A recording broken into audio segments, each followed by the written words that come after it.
Hello folks! In the distance, one can see from this position the great city of St. Paul with its amazing modern buildings and skyscrapers that we'll get to see soon. And St. Paul is the second city we'll be seeing in these Twin Cities region.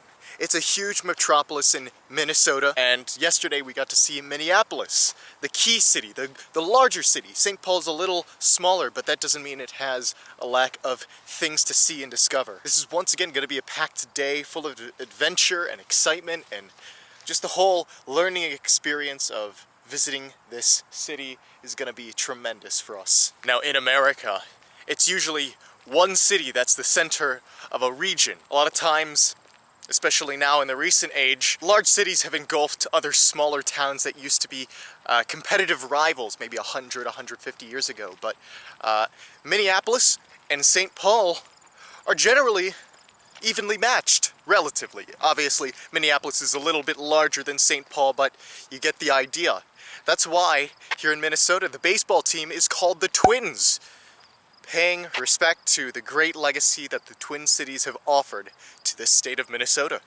I thought it was fitting to bring you all here to this place to tell you about the humble beginnings of St. Paul, Minnesota, and the area surrounding it. So this place is considered sacred to many Native American groups. Originally, it's believed that the Hopewell people inhabited the lands of Minnesota and built their famous mounds. This was just one of the places that the Hopewell culture is believed to inhabit. So you can see this mound up here. For what purpose were these mountains built? We're still trying to piece those puzzles together. And it's also nice to know that the remaining ruins are kept preserved here. At least one of the places here in St. Paul. But all over the Midwest, there are mounds just like these. Later on, the Dakota people inhabited these places. Maybe the Hopewell were ancestors of the Dakota people. Maybe they weren't. But the Dakota people considered the confluence of the Mississippi and Minnesota rivers to be a very sacred place. So they buried their dead here.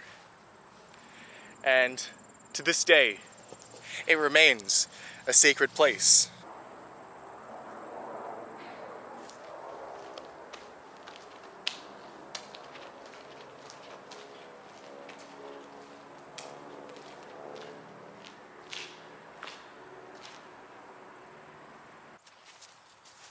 Some more views of these sacred mounds at Indian Mounds Park, as this place is called. But as we started the video over there, we are just a stone's throw away from the bustling center of everything. And as you know, the Europeans showed up eventually, and they changed this landscape dramatically to fit their own agenda, their own needs as a society. Oh, that's so cool. From Indian Mounds Park, it seems like you can see the whole of St. Paul. Here is the airport, where planes will take off, land. And then if we walk over here a little bit, you can see a great scenic landscape, hold on, of St. Paul, Minnesota. And yes, St. Paul, it's the smaller twin, if you want to think of it that way, of the Twin Cities. Minneapolis does have a size and population advantage over this city, but St. Paul has one thing up on Minneapolis, and that is, it is the state capital of Minnesota. Now, it's not just a seat of state government and political administrative operations. No, St. Paul not only has a history, but it continues to be a thriving center of commerce And, well, we have lots to talk about today, so I'll just leave it at that. But there we go. Let's take a visit into the capital of the land of 10,000 lakes, St. Paul, Minnesota.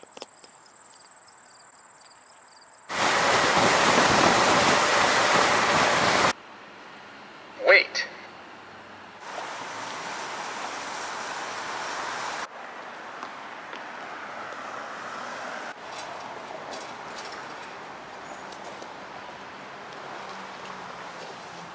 So here is the Mississippi River once again. We've been seeing so many glimpses of the Mississippi River both yesterday and today, as we will continue to do so, because the Mississippi River is just that defining physio-geographic feature of this area. The Twin Cities are not the Twin Cities without this river, and more importantly, the confluence of the Mississippi and Minnesota. St. Paul and Minnesota just happened to go on different trajectories, but they were both strongly shaped by this natural feature.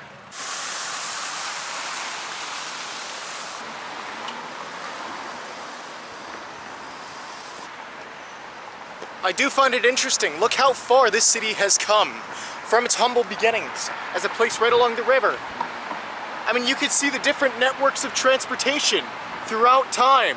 First you had the boats. Steamboats later would come along, as you see in the distance.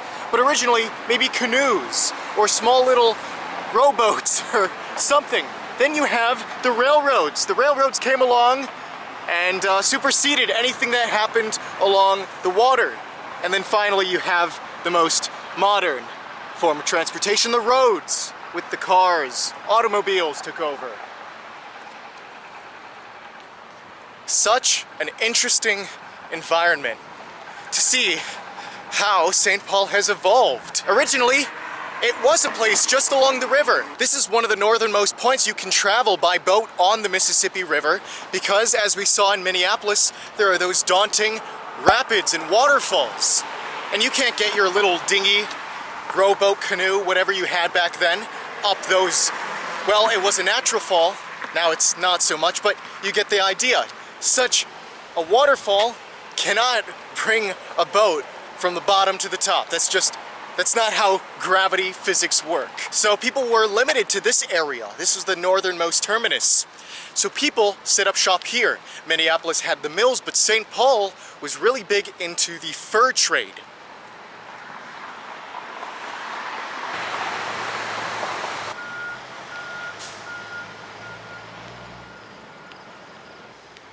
All right, ladies and gentlemen, this is the Mississippi River close up. We are just a few feet away from the main artery of the United States, as we've seen on our previous adventures throughout the country. It's a big one. It certainly packs a punch. When you look at it on a map, it goes north to south and pretty much divides the country in two. It's also the main artery of a series of other tributaries, such as the Missouri River, the Arkansas River, the Ohio River. All these rivers converge into this body of water.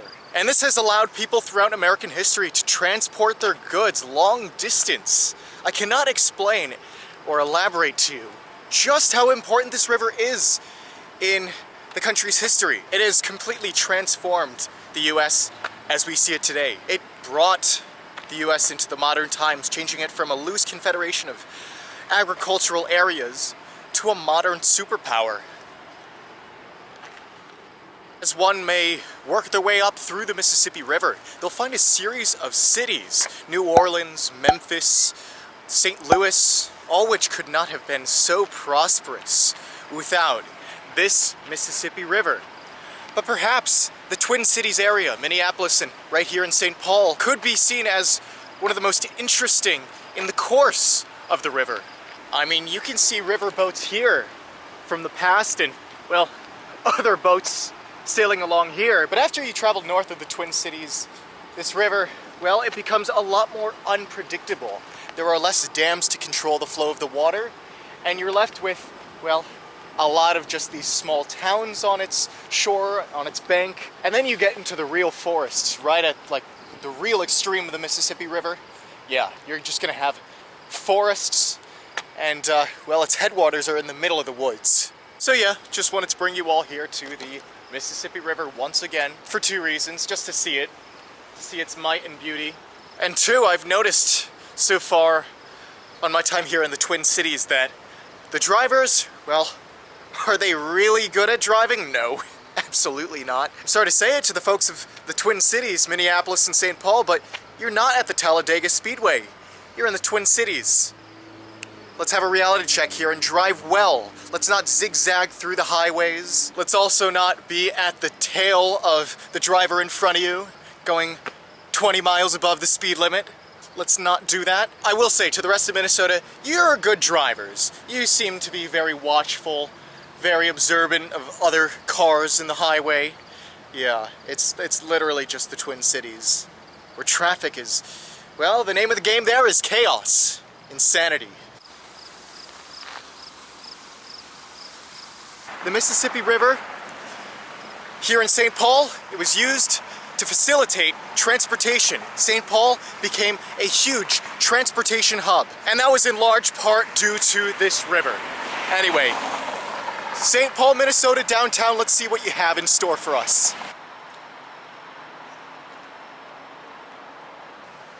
Well, what do we have here?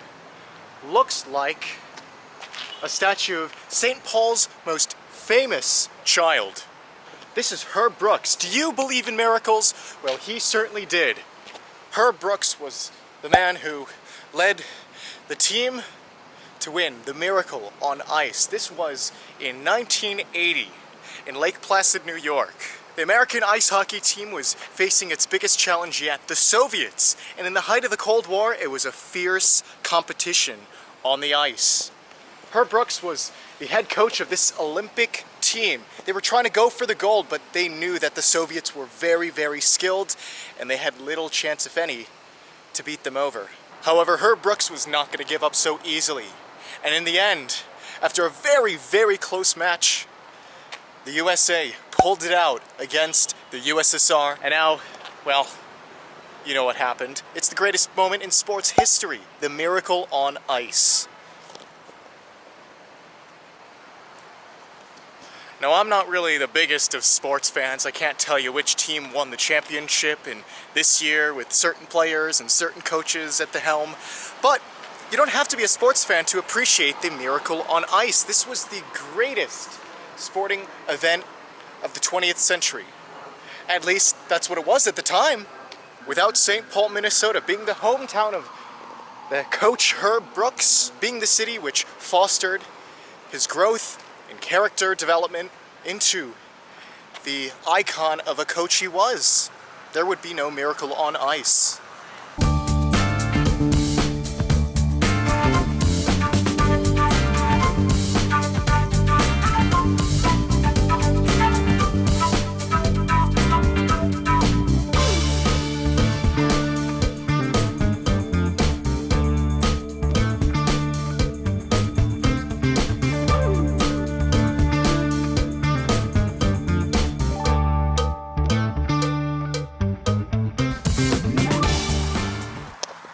I was surprised coming into Minneapolis and St. Paul.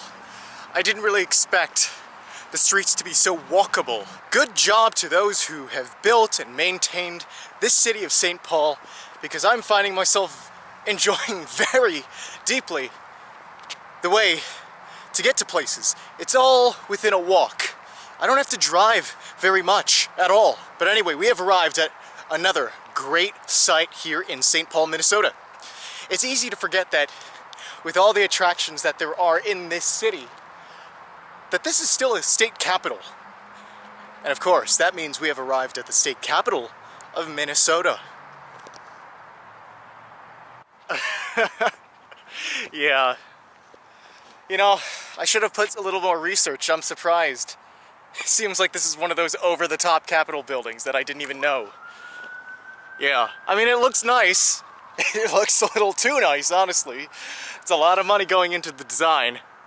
But hey, I can't complain. It looks very elegant. Not only do they have something on top, that little gold thing, they also have something in the front that's also made of gold. We gotta come up closer. We gotta see a better look at this.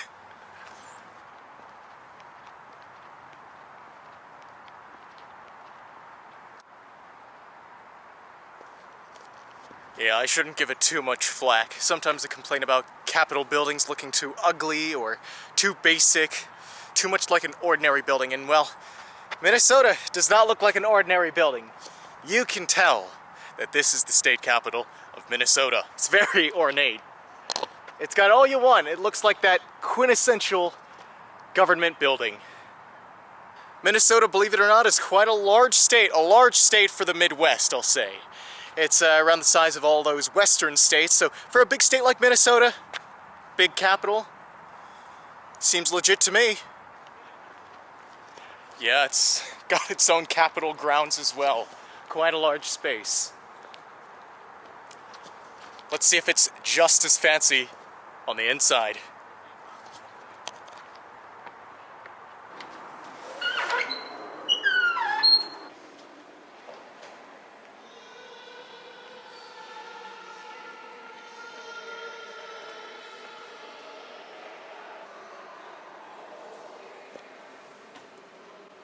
That's where we are, right on the edge of the old Northwest Territory. This Capitol building definitely fits the bill on the fanciness, but it's also, I think, the Capitol building that most has the strongest echo.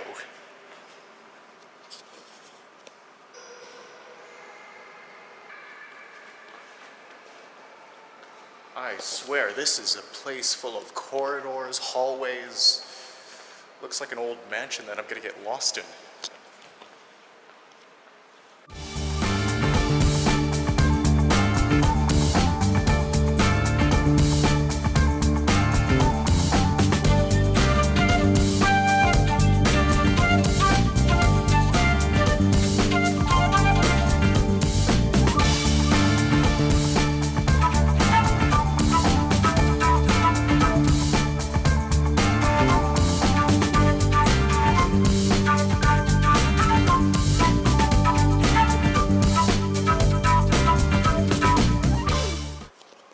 Fancy, interior and exterior. But something that struck me profoundly was as I entered, there was nobody there to prompt the metal detector. Usually in every state capital, there's some sort of metal detector to make sure, bad people don't get in, or people who are suspicious don't get in. However, there was none here in Minnesota, a state that is large in population, a capitol building that is large, and probably has a lot of things they want to protect.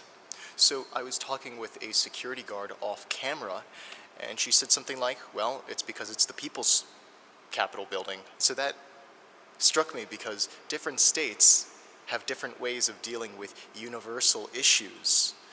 We like to think the US is a uniform place, but it's very, very the opposite of that. Each state has different methods of dealing with problems based on their culture or atmosphere. So with this Minnesota State Capitol building, it's laissez-faire. It's the people's Capitol building, I guess. So while other states may have a point in saying, hey, we want to make sure we are protecting this Capitol building, we have to have tight security measures. Other states like Minnesota are more lax in saying, well, it's more of a human rights idea that, well, we want it to be open for everyone. We don't want to have these measures limiting people's access to the Capitol building. And I see both points of view, just very different to compare and contrast how different states are with their policy, with something as serious as security.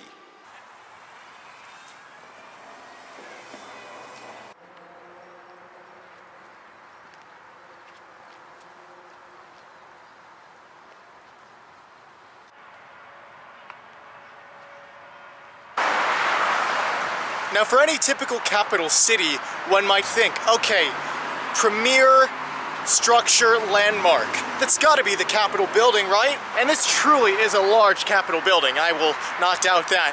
But in St. Paul, Minnesota, despite the burgeoning downtown and the amazingly large Capitol building, there is one landmark that I think is more iconic and deserves more recognition in the thoughts of our collective minds here in this city. Yes, that is a massive cathedral behind us. This is the Cathedral of St. Paul. Yes, that same very St. Paul this city is named after. The story goes that the people who settled here were fur traders and trappers. That part we knew, but it wasn't the Americans generally. A lot of the people who settled here were French Canadian. And the French Canadians, they were Catholic, and so they loved their saints. One day, there was a guy who said, hey, you know what? We're gonna build a chapel. The original chapel's long gone, but that is how St. Paul got its start. It was named after this church, which was named after the saint. Now, churches, by nature of the people who design them, are meant to be large and towering, to give you that humility before God. But I think this is the largest church or religious structure I've seen in my life, and definitely the largest we've seen on the coverage project. I don't know, there were certain churches and cathedrals we've seen, like the one in Savannah. That was pretty towering, but this truly takes the cake. And of course we saw that very famous church in Santa Fe, but I think this is now the largest. I'm not too sure, I can't really scale things in real life based on my own memory, but if I'm correct, this will be the largest church we've seen ever on these travels.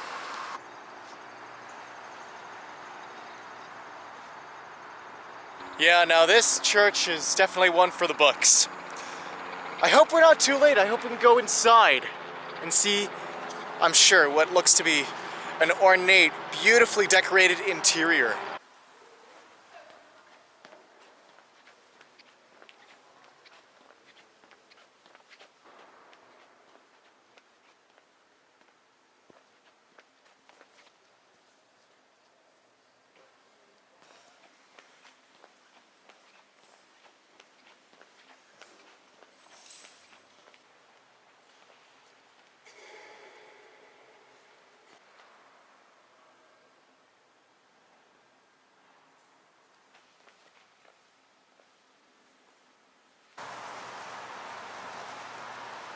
Well, there we go. Cathedral of St. Paul.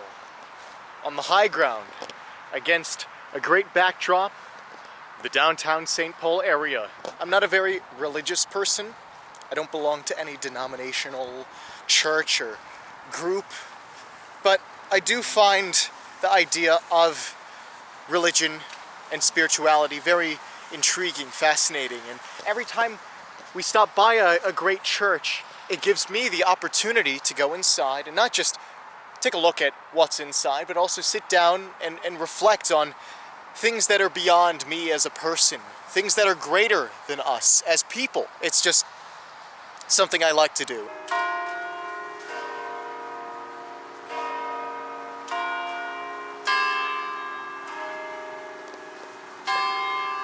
Well, I guess it's the top or bottom or whatever of the hour. But anyway, I encourage you all, you don't have to join any religion or anything, but see if you can't develop a sense of exploration within yourself. And more so than yourself, what may lay beyond us as a society, as people, as humanity. Anyway, enough of me talking about that. Give it up for St. Paul, Minnesota, everyone. What a day we have had here in the lesser known twin of the Twin Cities. Yes, it's sadly in the shadow of Minneapolis, and Minneapolis seems to be a thriving city itself, and so does St. Paul. It's a population of 307,000, and it's the second largest city in Minnesota, just behind Minneapolis. These twin cities dominate the state of Minnesota. If you ever visit here, don't just explore Minneapolis. There's a lot to be seen in St. Paul as well. So now that we have seen both of the twin cities, Minneapolis and St. Paul, which one is your favorite? It's hard for me to pick a favorite because I can try to see things from a different angle. I don't know, it's very hard to judge whether some place is objectively better than another place. Good example are the Twin Cities. So some things Minneapolis may do a lot better than St. Paul, some things St. Paul may achieve better than Minneapolis. It's just a matter of discussion. Now that we have seen both, I encourage you all, don't see St. Paul in the shadow of Minneapolis. They should be seen as twins, as equals. But there we are, Minnesota, our 41st state, land of 10,000 lakes in the books, at least for right now on the coverage project. We have a lot more to discover. However, Minnesota is a state that is much more than just the Twin Cities area. Outside of Minneapolis and St. Paul, there were numerous cities, St. Cloud, Rochester, and there's beautiful areas in the north of the state with the Northwoods. There's a national park there, beautiful state parks. There's the headwaters of the Mississippi River. Beautiful area. And even in the south, beautiful farmland, salt of the earth people all around. So it's a shame that we can only really see in depth these two cities, but I'm sure we'll be back in Minnesota sometime soon. But as for now, that is the end for Minnesota, land of 10,000 lakes. Okay, the weather has significantly changed in just a matter of a few minutes. I gotta speed things along, end the video here. I will end by saying this: Paul Bunyan, I think, is the greatest folk hero in America. He was a myth, but that's not to say he did some great things. He created these 10,000 lakes of Minnesota by dancing all around these forests. He even took a giant bite because he was hungry out of Minnesota. That's where you get the shape. It's a weird, Minnesota shape. The two ends. There's just a big bite. Looks like Minnesota got a bite taken out of it. Paul Bunyan, why did you have to eat Minnesota? I'm only kidding on the last one. I don't know how the borders got their shapes, but just something I wanted to add to the little series of folk legends we have. Hey, maybe Paul Bunyan did take a bite out of Minnesota, and that's why it looks like that. Anyway, I can make folk legends when I am not getting poured on in the rain. So, in front of the beautiful Cathedral of St. Paul in St. Paul, Minnesota, more travels to come. I will see you at the next location.